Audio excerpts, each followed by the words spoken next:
welcome along. I'll just wait for a few people to come on and then I might start my little story. If you're big enough to type your name and maybe where you're watching from in the comments, feel free to do so as well. Or if you're not quite big enough, maybe you could ask an adult or someone who's with you today to type in for you. Hi, boss. Hi. There's lots of you joining. This is awesome. I'll just give it a little bit longer and then we'll start, shall we? Hi, Heidi. How are you? There's Nicole. Hi, Nicole. Is the sun shining where you are today? It's a little bit cloudy where I am. Okay, there's a bunch of you on, so shall I get started? Okay. Well, first of all, I'd better tell you what my name is. My name is Fairy Tove, and I have come from somewhere very magical. Does anyone know where fairies come from? You don't know? Okay, well, I better tell you then, right? Okay, fairies, they come all the way from a very magical place called Fairyland. Has anyone ever been to Fairyland before? You haven't been to Fairyland? Okay, well, if you want to find Fairyland, what you need to do is you need to find a big, beautiful rainbow. Have you seen a rainbow before? Have you? Great, with all the beautiful colors? Okay, well, if you fly up, all the way over the rainbow, that's where you'll find Fairyland. But don't tell anyone, because it's a big secret, okay? Now, I told you my name, but just so everyone who's new to joining knows, my name is Fairy Tove. Can you say Fairy Tove out loud? Oh, can you say it a little bit louder? Well done. Now, there's some new friends on. Hi, Elsie and Isla. How are you doing today? Okay, today I thought I would read to you one of my absolute favorite stories. Would you like to know what it is? Okay, my favorite story is a story about some pirates. Are there any pirates watching? It's about some lost boys. Are there some lost boys watching too? It's about a fairy friend of mine.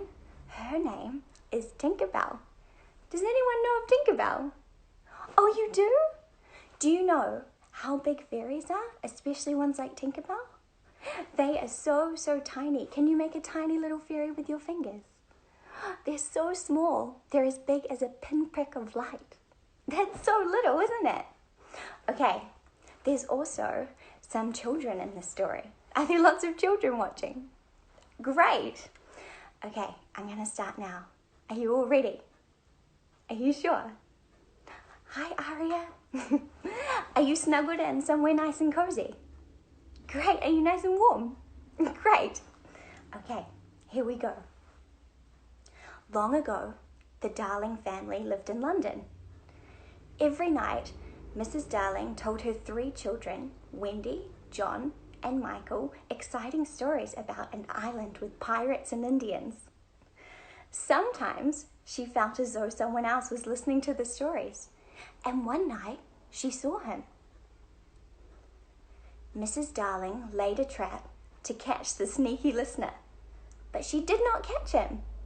But what she did catch was his shadow. She showed it to her husband, Mr. Darling. "Very good, my dear," he said. "It must have been a burglar." "Well, he won't be back because you've scared him off." 2 nights later, Mr. and Mrs. Darling went to a party.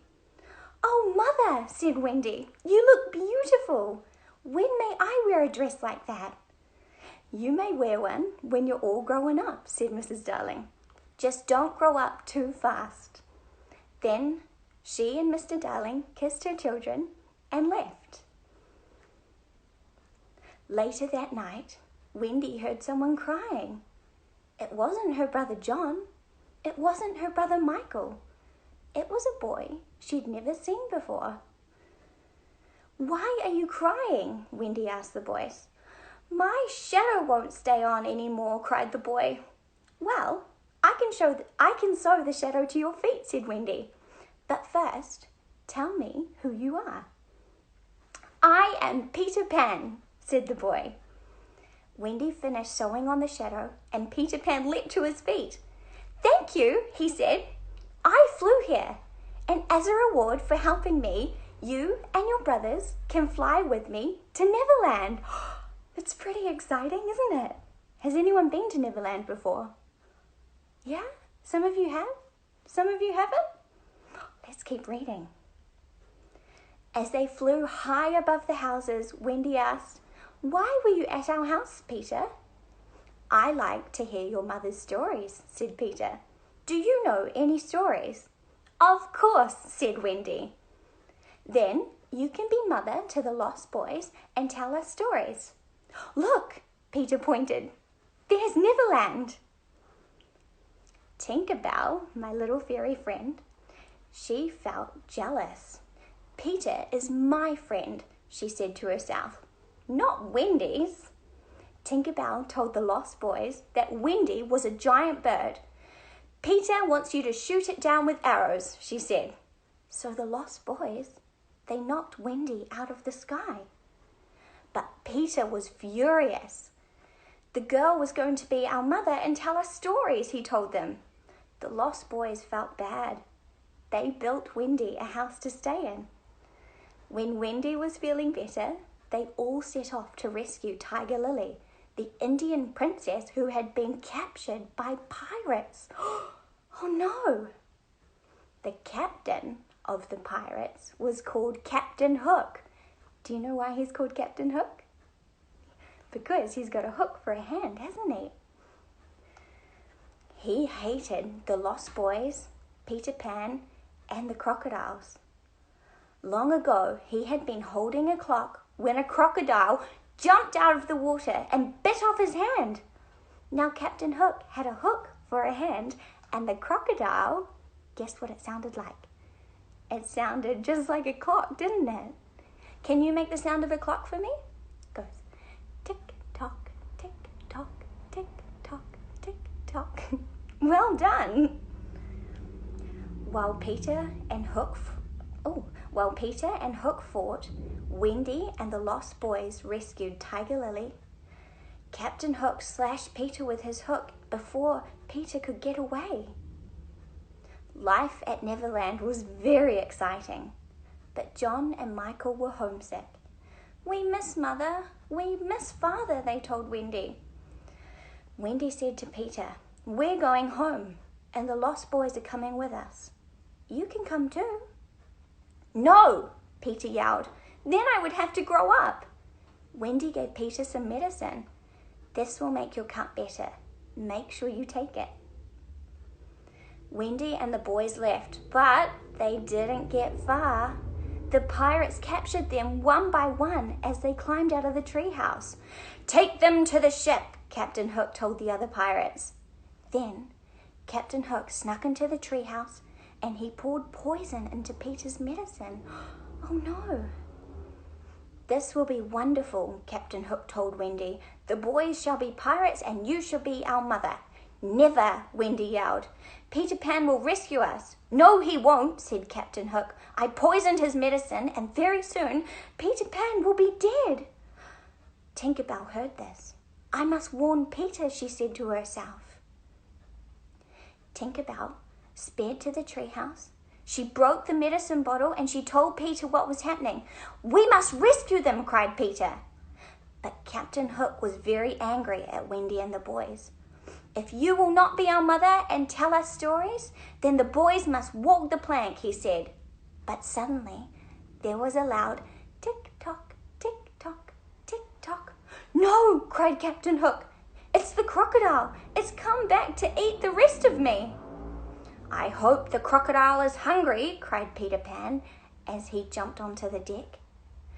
Tinkerbell sprinkled the other pirates with fairy dust and they floated up into the air. They couldn't help their captain. Peter Pan and Captain Hook wrestled back and forth. Finally, Peter gave a huge push and he pushed Captain Hook overboard. Peter and Tinkerbell took Wendy, John and Michael and all of the lost boys back to the Darlings' home. "We were glad you came back," cried Mrs. Darling. "We missed you so much." "May the lost boys stay with us?" Wendy asked. "Of course," said Mrs. Darling. Peter never came to stay with them, but sometimes he would visit when Mrs. Darling was telling stories. And that's the end of my book. Did you enjoy it? Did you? Looks like August and Molly enjoyed it. That's great. Did you have a favorite part of the book? Type it below and I'll see. My favorite bit was when Peter sprinkled them with fairy dust and they all got to fly all the way to Neverland. It's pretty amazing, wasn't it? Yeah? Looks like Sophie enjoyed that bit too. So good. Now, before I let you go, looks like Gabrielle enjoyed it. Emmy loved it. My girl loves your flower crown. Ty and Cammy loved it as well. And Awa. That's awesome. Now, before I let you go, I thought maybe we could do something a little bit magic. Is that a good idea? Would you like that? Okay. These here are my very special magical wishing stones. Has anyone ever seen magical wishing stones before? You have? Some of you haven't as well. Okay, well, see this one? It's a beautiful light pink color. And this one is white and marbled. And this one, it's pretty and green. Now, shall I tell you how to make magical wishes? Okay, well, there's a few rules to making wishes. So, if you make a wish, there's one big rule, and that is that you mustn't tell anybody what you wish for. Do you promise? Okay, so, shall we choose a wishing stone? Eeny, meeny, miny, mo. Shall we choose this one? So, if you're going to make a wishing stone, if you hold your hand, hold it close to your heart, close your eyes and make a wish, and then you blow the wish into the air, just like that. And then, while you're sleeping, all the fairies come down from Neverland, all fairyland, and they grant all your beautiful wishes. So, shall we give it a go? Okay. Can you hold it in your hand really tight? Well done. Hold it close to your heart. Good job. And now close your eyes and make a wish. Have you made a wish yet? A few more seconds? Okay. Are you ready now? Okay, shall we blow it into the air? There you go. And that's just how you can make your own magical wish. So hopefully the fairies find it now and they grant all your wishes too. I will be back, believe it or not, next week at 11 a.m. on Wednesday, maybe with another friend of mine and another storybook to read. Is that a great idea? Yeah? Well, it's been lovely chatting to you all, and it's been lovely reading a story to you. I hope you enjoyed it. I hope you have a wonderful day as well. Thanks for watching, Piper. Thanks for watching, Charles. And Awa. Awa's got her crystals ready too. Okay, well, I better go now and fly back to Fairyland. Thank you all so much for watching. Bye.